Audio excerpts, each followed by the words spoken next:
Assalamualaikum warahmatullahi wabarakatuh. Salam sejahtera, Om Swastiastu, salam kebajikan. Yang saya hormati Bapak Ibu Dewan Juri, yang saya hormati Bapak Ibu Guru, serta teman-teman sekalian yang saya sayangi.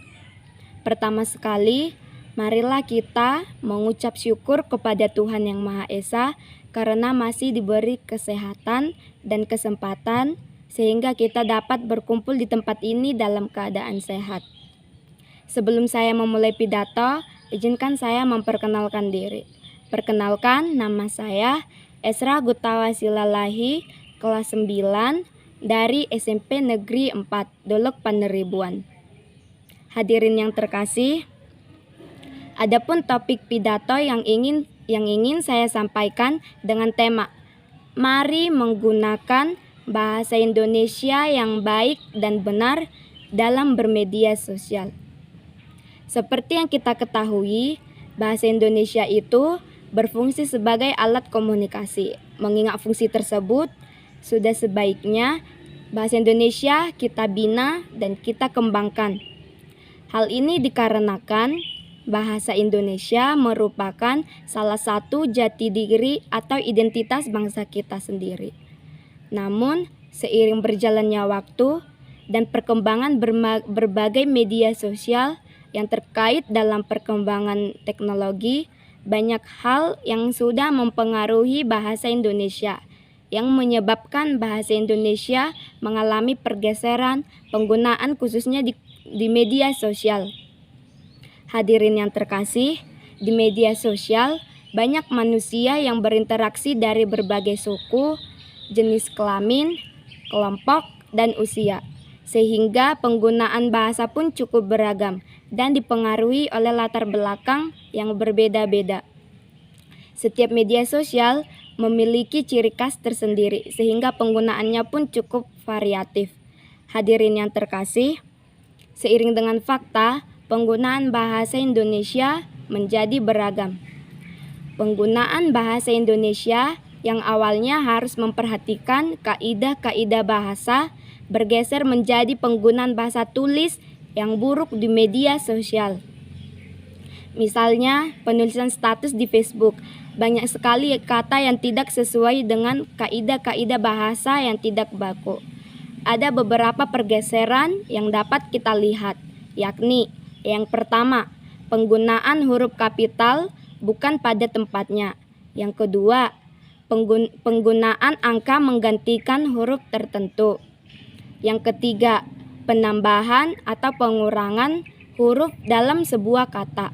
Dan yang keempat, dalam mengungkapkan perasaan bukan lagi menggunakan kata-kata, tetapi sudah menggunakan emoji. Di media sosial masih banyak juga orang-orang yang berinteraksi. Di media sosial masih banyak juga orang-orang yang memberi komentar kurang sopan pada satu postingan, yang menyebabkan terjadinya perang yang ramai antara pengguna sosmed. Bahkan ada orang yang tidak dapat mengontrol emosinya sehingga mengeluarkan kata-kata kasar kepada sesama pengguna sosmed.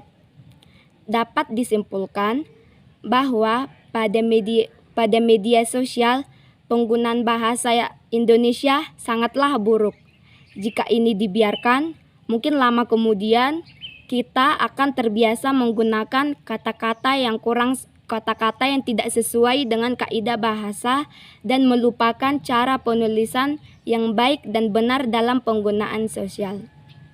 Hadirin yang terkasih, untuk mengatasi masalah tersebut, ada beberapa hal yang dapat kita coba, yakni yang pertama, mulailah dari diri sendiri untuk menggunakan bahasa Indonesia yang baik dan benar dalam media sosial. Yang kedua, berusaha saling mengingatkan antara sesama pengguna sosmed. Yang ketiga, adanya kerjasama semua pihak yang menggunakan sosmed. Dan yang keempat, adanya upaya pemerintah untuk mensosialisasikan bagaimana cara penulisan yang baik dan benar dalam bermedia sosial. Hadirin yang terkasih, ada baiknya kita bijak dalam menggunakan sosmed. Seperti sekarang, kita sedang mengalami pandemi. Banyak warga Indonesia yang sudah memiliki handphone dan sudah menggunakan berbagai sosial media. Bahkan anak-anak yang belum memiliki usia tertentu sudah menggunakan sosmed. Dan penggunaan bahasa di sosmed pun menjadi penggunaan bahasa yang kurang sopan. Itulah beberapa hal yang dapat kita lakukan untuk mengurangi, bahkan mengatasi penggunaan bahasa sosial yang buruk di media sosial. Demikian pidato yang dapat saya sampaikan. Semoga bermanfaat bagi kita semua. Mohon maaf jika ada kata yang kurang berkenan. Sekian dari saya. Terima kasih. Horas.